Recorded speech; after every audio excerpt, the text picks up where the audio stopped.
Yo soy Manuel Franco y hoy día hablaremos sobre los desafíos de los docentes en el siglo XXI. Creo que este tema es muy importante, sobre todo cuando tratamos sobre los docentes. No solamente lo que se ha hecho, no con lo que se está haciendo, sobre todo todos estos desafíos y retos que cada uno de ellos debe de afrontar en este siglo que todavía no hemos llegado siquiera al cuarto de siglo. Estamos un poco ya en el cuarto de siglo, ¿verdad? Y creo que merece de todas maneras una reflexión. En primer lugar, los grandes desafíos cuando tocamos este tema nos daremos cuenta que son múltiples y complejos. Abarcan aspectos de toda índole, aspectos pedagógicos, aspectos tecnológicos, aspectos sociales, económicos, políticos y sobre todo aspectos éticos. Me quiero referir brevemente a este último, porque los aspectos éticos tienen que ver con todos los otros aspectos y sobre todo en el cuestionamiento que la ética hace a cada uno de estos aspectos en su accionar. Y por eso creo que debe de ser incluido hoy en día en toda reflexión, no solamente del caso pedagógico, sino también en todos los otros campos. Los docentes principalmente son los agentes principales de la educación. Yo voy a abordar mucho más desde los docentes que desde la educación, porque los que hacen efectiva la educación son los docentes. Todo lo que se escriba, se desea y todo, si no pasa por este agente principal, sencillamente queda en el vacío. O sea, si falla el docente, falla todo lo otro, se queda ahí.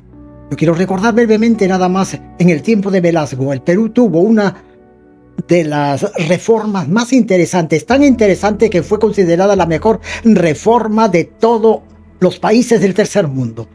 Y sin embargo, esta fue, con todo lo bonito y bueno que era, aplaudida por todos lados. Se ha escrito cientos de libros sobre esto y hubieron otros países que la cogieron, pero en el Perú los docentes la bloquearon, no quisieron. Tenían sus motivos, pero no la hicieron posible. Y años más tarde han querido retomar. Algunos decían porque era dictadura, pero no lo han podido hacer ni en democracia, y creo que nunca. Es una crítica interesante, por lo menos, a todo el sindicalismo en nuestro medio, porque lo bueno hay que saberlo distinguir. Lo bueno o se toma o se deja. Y por eso creo que es sumamente importante. Son los docentes entonces los que deben adaptar a los constantes cambios. La década de los 80 en el mundo era una época de grandes cambios, sobre todo en el campo de la educación, que fue tremendamente cuestionada. Y desde ese cuestionamiento a la educación es que surgió esta reforma educativa, propiciada por Velasco. Igualmente, en estos desafíos se debe preparar sobre todo a los estudiantes a un mundo incierto. ¿Qué significa esto? Un mundo marcado por la incertidumbre. Ya no hay lo que había antes, los absolutos. Y sin embargo, me atrevo de antemano a decir que necesitamos de trabajar, movernos no solamente desde lo relativo. Tenemos en educación, creo que tenemos que buscar algunas rocas mucho más firmes, menos inamovibles que toda esta tierra movediza que nos tiene acostumbrado el mundo moderno, que no hace posible, sobre todo, debidamente el desarrollo humano sostenible. Se les debe preparar, entonces, cuando hablamos de estos desafíos, a los estudiantes de hoy, pero antes a los docentes mismos, en habilidades claves en nuestro tiempo, como es el pensamiento crítico, la creatividad y la colaboración. 3 columnas vertebrales para todos estos cambios que nosotros debemos de afrontar en este siglo XXI. ¿Cuáles son entonces estos desafíos? Veamos algunos de ellos, por lo menos. El primero, la adaptación a la tecnología. Debemos de adaptarnos los docentes a los cambios tecnológicos, debido precisamente a que estamos viviendo no solamente la era del conocimiento. En esta era del conocimiento estamos viviendo una era que está marcada fuertemente por la tecnología. Las tecnologías están evolucionando y los docentes deben de integrar estas nuevas herramientas tecnológicas en la enseñanza-aprendizaje. Nuevas metodologías en el aula, en bases también, por ejemplo, a la inteligencia artificial, del cual hablaremos en la parte final un poco más, profundizando sobre esto que a todos nos tiene realmente en una constante admiración por todo lo que se es capaz de hacer y realizar a través de la inteligencia artificial. Los estudiantes, a partir de esto, todos los docentes debemos de tratar de desarrollar habilidades digitales, pero además un uso responsable de las tecnologías. Un segundo aspecto en esto sería el desarrollo de habilidades blandas. Significa sobre todo habilidades como el pensamiento crítico. Cuando hablamos de pensamiento crítico, es esta capacidad en los estudiantes de cuestionar y cuestionarse también. Cuestionar lo que aprenden y el modo también como cada uno de ellos aprende. Capacidades de investigación, capacidades de síntesis y también de desarrollos. Ser capaces también de dudar de las cosas, no aceptar las cosas como son, y cada uno desarrollar criterios propios. No solamente todo debe de ser influjo de otros, sino debe de ser trabajado por cada uno, porque cada uno tiene en principio esa capacidad precisamente de crítica, que es lo que más indudablemente ennoblece a cada persona, porque le permite, haciendo nuevas conexiones, nuevas visiones, nuevos conocimientos, nuevos planteamientos y replanteamientos. Igualmente, habilidades de resolución de problemas, no solamente de plantearlos, sino también llevar a soluciones que sean sobre todo factibles. Habilidades comunicativas. No hay que olvidar que en la educación es un fenómeno eminentemente comunicacional. Entonces, este aspecto es sumamente importante porque el profesor está constantemente en comunicación con el pensamiento que debe transmitir y también en relación con todos los estudiantes. La colaboración, sobre todo el trabajo colaborativo, menos individualizado, mucho más compartido. La adaptabilidad para conectarse mejor también con el mercado laboral. Hoy en día no basta estudiar, hay que saberse adaptar cómo está funcionando el mercado, sobre todo para conectarse mejor con el modo de vida de nuestro tiempo. Este conocimiento de realidad es muy importante a partir del principio que ya planteaba Paulo Freire, siempre partir de la realidad. Creo que da mucho dinamismo y da mucho realismo también. Equidad y acceso a la educación es otro de los retos importantes. Procurar que todos los estudiantes, independientemente de sexo, raza, origen, religión, situación económica, tengan acceso a una educación de calidad, sobre todo en las zonas rurales y en las de menores recursos, por una cuestión elemental. Es a través del docente. De nada vale que nosotros le digamos, ustedes tienen derecho a la educación.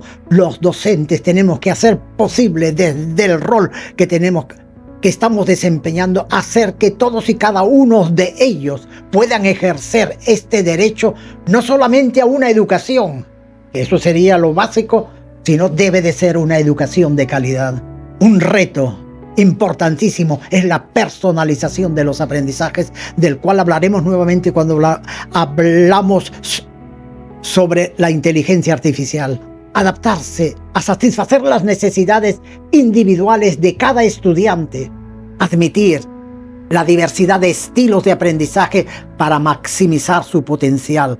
Que bueno, es importante recordar aquí todo el aspecto de las inteligencias múltiples, partir de ese hecho que cada persona Tiene un bagaje interesante en cada uno de ellos que cada uno debe de descubrir para que a partir de ello cada uno pueda potencializar su propio desarrollo al máximo. Hay un desafío frente a la formación docente. Y cuando hablamos de la formación docente debemos de admitir que nuestra profesión debe estar sujeta a un proceso de formación permanente, a la actualización constante. Es decir, ya no preparamos docentes, terminamos y ahora disfrutamos de nuestra profesión. No, estamos obligados porque vivimos en un mundo de cambios constantes, vertiginosos, y donde lo que más evoluciona es el conocimiento, que es precisamente el insumo más importante con el cual todos los días nosotros trabajamos.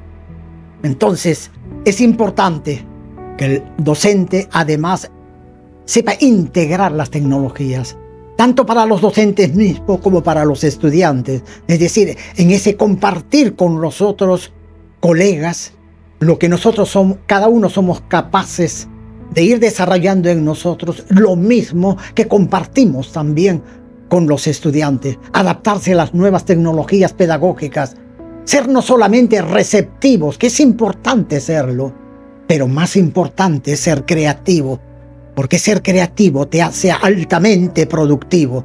Para ello, innovar permanentemente en el proceso de enseñanza-aprendizaje con apoyos de la tecnología es lo que podría ayudar muchísimo a elevar el nivel de la calidad educativa en todas partes, en un tiempo donde la tecnología es, y para los que todavía no, puede ser el mejor aliado para lograrlo. Un reto, un desafío importante será en estos tiempos transformar los espacios educativos. ¿En qué debemos de transformar? A través de los docentes, las escuelas, colegios pedagógicos, universidades, deben de tratar de ser simplemente lo que deben de ser. ¿Y qué es lo que debemos de ser en los espacios pedagógicos? Lugares de inclusión. Que nadie quede fuera. Este es un imperativo categórico. Y depende de la voluntad. Si todos los docentes veláramos por eso, ningún niño, ninguna persona, ni adulto, ni anciano, nadie quedaría sin educación. En los lugares donde no hay analfabetos ha dependido precisamente mucho de los docentes, de ese compromiso. Depende también de la justicia social en eso, desarrollar la justicia social en todos los centros educativos. ¿Qué significa eso? Abordar los problemas sociales que se presentan en los centros educativos, en las aulas sobre todo.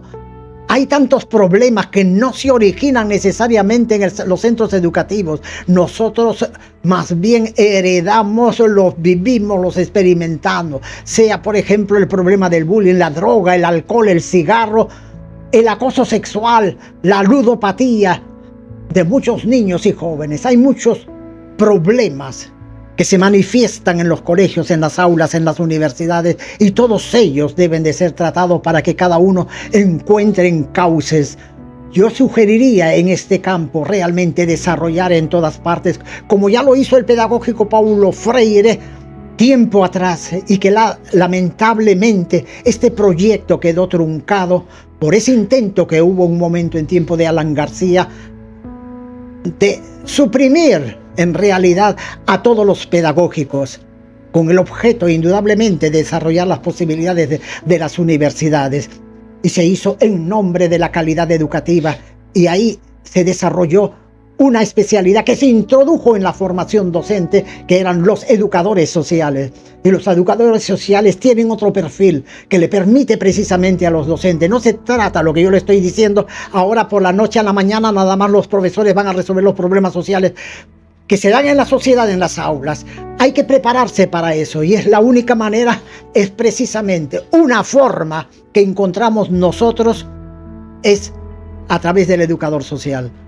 Y lo aprendimos especialmente de Alemania, pero ellos tienen, los educadores sociales los tienen aparte, y son tantos como son todos los educadores que trabajan en la educación formal. Pero este grupo ayudaría en todos los campos precisamente a que esto no sea solamente un decir, hay que trabajar los problemas sociales. No, hay que preparar para que esto sea posible, y eso se podría hacer como se hizo en el pedagógico y formó parte de una especialización dentro del currículum de formación docente.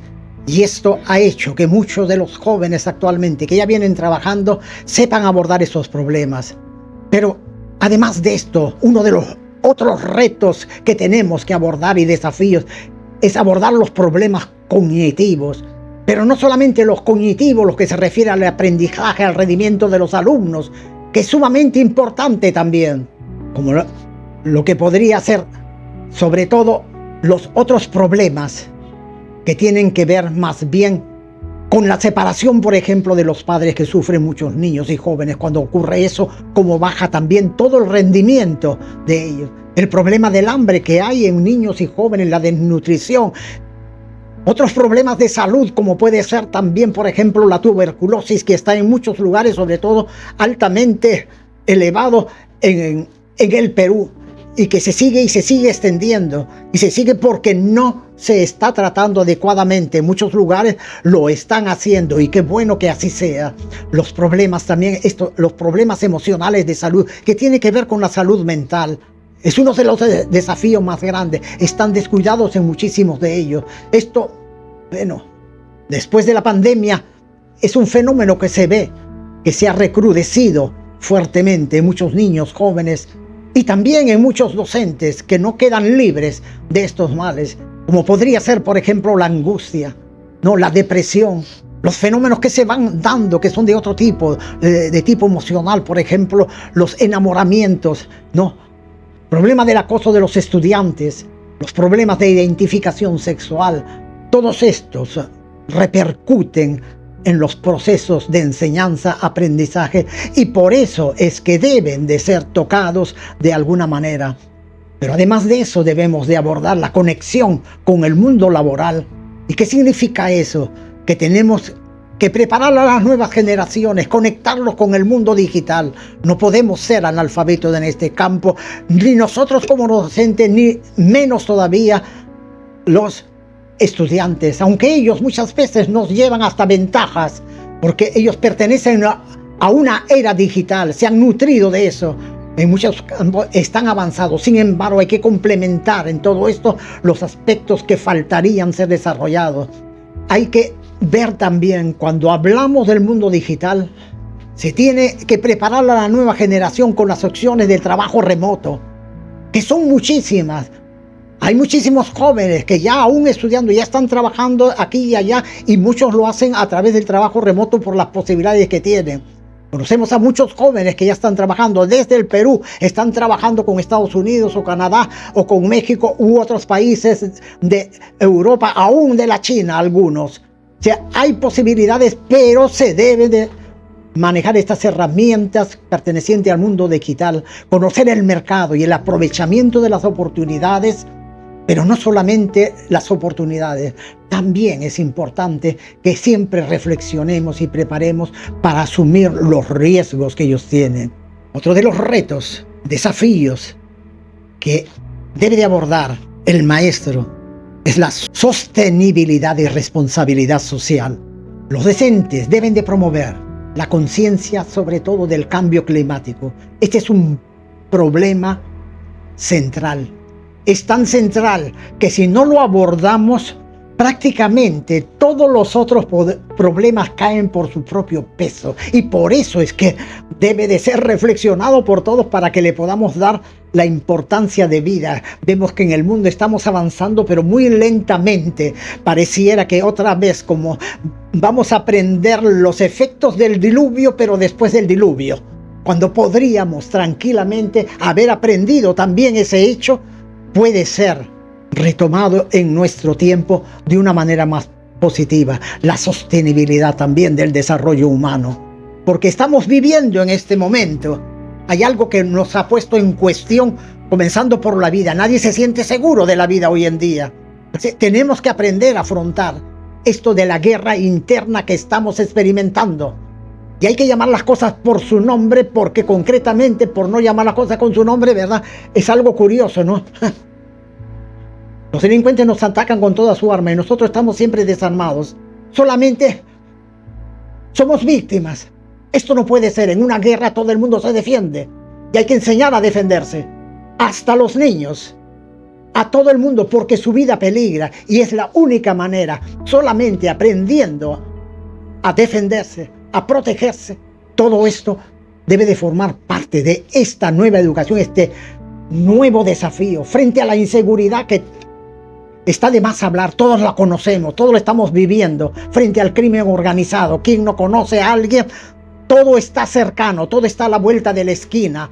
Estoy escandalizado por lo que se ha hablado, ¿verdad? 50% de los negocios en el Perú han cerrado por causa de esto. Y nadie se escandaliza. ¿Cuánto tiene que cerrar?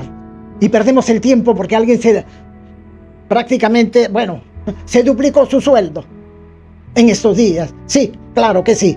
Y nos escandalizamos. Y de lo otro, ¿cuántas familias, cuántas personas que tienen el derecho de trabajar, de sustentarse a ellos y su familia? Y de esto, una estadística, nada más. Igualmente, tenemos una realidad que estamos viviendo todos, que son los conflictos bélicos en el mundo. En todas partes hay guerra y no se analiza lo suficiente de qué modo todo ello nos afecta directamente a nosotros. Y no vamos a decir que no nos afecta, nos afecta. Y entonces, claro, el nivel de vida que aspiramos todos, porque esto es justo una sana aspiración, muchas cosas no se van a dar, y no se van a dar mientras no se resuelva esto. Estos problemas de fondo, que son los de ahora, no son los de ayer, los que estamos viviendo todos. Hay que preparar, por lo tanto, mejor a los jóvenes y adultos para saber vivir mejor con una filosofía del buen vivir. Pero esto parece un sueño, ¿verdad?, cuando lo estoy planteando, pero creo que es importante. Esto es lo que nos da esperanza a todos de vida, que la vida puede ser mejor a pesar de tanta podredumbre, y que se debe de lograr a pesar de todo en esta búsqueda entre todos por un mundo en paz, que busca la armonía. Y la armonía, indudablemente, en primer lugar con nosotros, con los otros, también con el mundo. Entonces, buscar también un mundo, pero más justo, con menos brechas de desigualdades, un mundo más fraterno y equilibrado, con mayor oportunidades para todos. Esto es lo que nos debe acompañar. Este debe de ser nuestro sueño, y solamente los países que lo tengan y que luchan por eso van a lograrlo. Pero esta es nuestra lucha, esta es nuestra guerra, pero nuestra guerra es de carácter más positivo. No es solamente defendernos, tenemos que aportar. Esto es lo que los educadores podemos aportar en todas partes. Esta nueva conciencia, un mundo que sepa utilizar cada vez mejor la inteligencia artificial al servicio de la humanización del hombre. Este punto es fundamental. No se trata que nosotros nos pongamos al servicio de la inteligencia artificial, sino que la inteligencia artificial no deje de estar al servicio de los seres humanos, porque de no ser así van a suceder muchísimas cosas. Yo voy a analizar en un instante un poco sobre las ventajas y riesgos que tiene esta inteligencia artificial, porque es lo que en estos momentos todos, grandes o chicos, ya estamos conectados con ella, ya la estamos viviendo, y por eso creo que es muy importante desde aquí hacer una pequeñísima reflexión. ¿Cuáles son las principales ventajas que podríamos encontrar aquí? Una de ellas, hablé hace un instante, es la personalización del aprendizaje. La inteligencia artificial puede enfocarse prácticamente en cada persona, con esas diferencias que tiene cada uno, con esas diferencias, además limitaciones, y ayudarle precisamente a superar esas limitaciones. Brindar muchos apoyos a la educación, como por ejemplo la búsqueda de contenidos, pero no solamente la búsqueda de contenidos, también el uso de data actualizada. Todo lo que un estudiante hoy necesita lo tiene a la mano. Antes había que buscarlo, correr aquí y allá. Hoy día nadie se tiene que movilizar, lo tiene todo cercano. La inteligencia artificial nos permite un acceso a recursos educativos, como por ejemplo la identificación de fortalezas y debilidades de cada estudiante. lo que permite a partir de eso hacer todos los correctivos, refuerzos que cada uno necesita, con ese carácter de personalización. Corrige al mismo tiempo los errores de inmediato, lo cual permite inmediatamente que los aprendizajes sean los correctos. Interesante y eficiente ayuda de tareas. Hay muchos de los estudiantes que usan la inteligencia artificial para ayudarse. Aprendizajes más inclusivos y también efectivos. Es que la inteligencia artificial no distingue, todos son iguales. Tú lo solicitas, te atiende y te atiende lo que es más del mejor modo. Trata de satisfacer todas tus necesidades. Es también la inteligencia artificial hoy día ha cogido una fuerza extraordinaria porque es muy interactivo. Desarrolla mayor autonomía en los aprendizajes. Muchos jóvenes y niños han descubierto que con todo esto ellos pueden aprender todo lo que ellos quieren, y por eso en las aulas hoy en día encontramos niños y jóvenes cada vez más inquietos, y se nota por las preguntas que realizan y que ellos han ido profundizando a través de sus inquietudes. Desarrolla por lo mismo mayor autonomía en los aprendizajes. La inteligencia permite que los estudiantes de ahora, e igualmente puede ser en el caso de los docentes, los hace a todos ellos más autodidactas. Al mismo tiempo, la inteligencia artificial permite que la automatización de los procesos administrativos en la educación. Llámese, por ejemplo, las notas que eran antes un dolor de cabeza para los administrativos. Hoy en día, a través de la inteligencia artificial, todo esto se facilita. Los informes a los padres de familia, las consejerías, la solución de problemas académicos también y administrativos. Todo esto lo facilita y lógicamente hace que las personas puedan tener más tiempo también para los contactos personales, que siempre son mucho más importantes. Pero también la inteligencia artificial tiene muchos riesgos. Algunos de ellos es que amplía la desigualdad académica. Sencillamente, frente a los que tienen los instrumentos con los cuales se mueve la inteligencia artificial, frente a los que no tienen, ahí va a marcar una diferencia en la calidad, en los contenidos mismos de la educación, porque ellos tienen una serie de auxiliares con los cuales pueden avanzar mucho más rápido. Al mismo tiempo, la inteligencia artificial corre el peligro en el sentido que disminuye la interacción entre los estudiantes y los profesores y entre los mismos estudiantes. Y esto afecta al desarrollo de la sociabilidad entre los estudiantes mismos y en lo que sería el proceso educativo, porque la sociabilidad es un aspecto inherente a la naturaleza humana, está en nuestro ADN. Necesitamos a los demás, ese contacto directo para crecer. Esto no es un invento de ahora o de ayer. Este es simplemente una realidad constatada por todos los estudios. La inteligencia artificial también tiene algo negativo, que podría ser la dependencia tecnológica. Hay veces se podría decir que algunas habilidades de las personas los anula. Parece mentira. Por ejemplo, en algo tan elemental, tenemos que hacer un cálculo inmediatamente. Si no tenemos esa ayuda, ese instrumento, no nos atrevemos a realizar por nosotros lo que podríamos hacerlo, y antes lo hacíamos, hoy día no lo hacemos. Y entonces esto limita, hay veces anula. Entonces los estudiantes pierden autonomía en el aprendizaje mismo. No pueden realizar muchas veces un análisis por sí mismo o también una síntesis. ¿Por qué? Prefieren encargarla ahora a la inteligencia artificial. Y esto no les ayuda a desarrollar, porque cada uno de ellos son procesos mucho más complejos, quizás mucho más lentos, pero son más humanos y permite precisamente ese desarrollo de las capacidades de cada ser humano. La inteligencia artificial también se puede decir que está desarrollando una flojera para pensar con criterio propio. Vuelve a muchos menos reflexivos.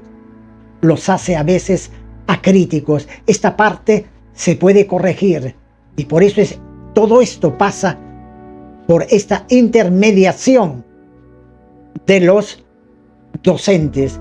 Los docentes tienen que hacer ver a cada uno de ellos, porque los que corrigen los errores no son ni siquiera los profesores, es cada uno.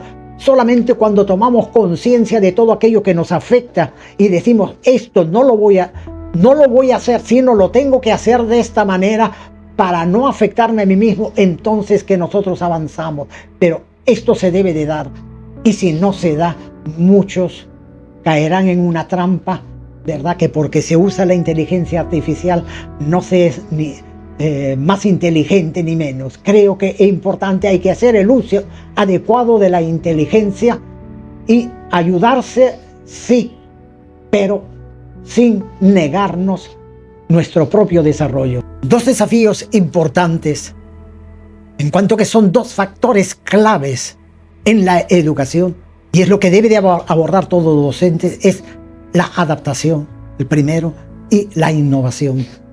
La adaptación, porque solamente en el caso de los seres vivientes, solamente los seres que saben adaptarse son los que sobreviven en un mundo como el nuestro, muy competitivo, y donde muchas veces también suele excluir a muchos. Es importante desarrollar la capacidad de adaptación a estos nuevos escenarios, y para esto hay que conocerlo.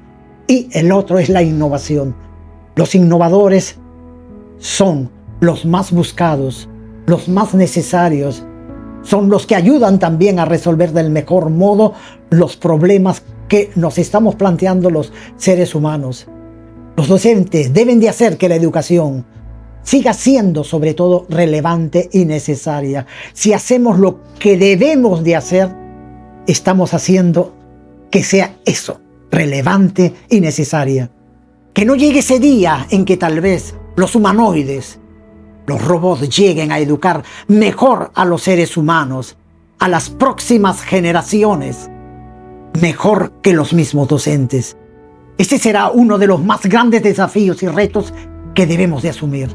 No hay que olvidar que en estos momentos hay muchas profesiones u oficios donde los robots no solo hacen mejor las cosas y reemplazan a muchos trabajadores, llegará a suplir también a los maestros. Este es un grave reto y desafío. Por eso, estos son los más importantes desafíos de los docentes de hoy en un mundo en constante cambio. Y quiero terminar con esta frase: debemos de cambiar el mundo con sentido de desarrollo humano sostenible y no dejar que el mundo nos cambie a todos, dejándonos a todos sin sentido. Yo soy Manuel Franco. Esta ha sido la reflexión por el Día del Maestro. Esperamos que todos puedan celebrar este día tan significativo por el gran rol que cada uno está ejerciendo y puede seguir ejerciendo en el futuro.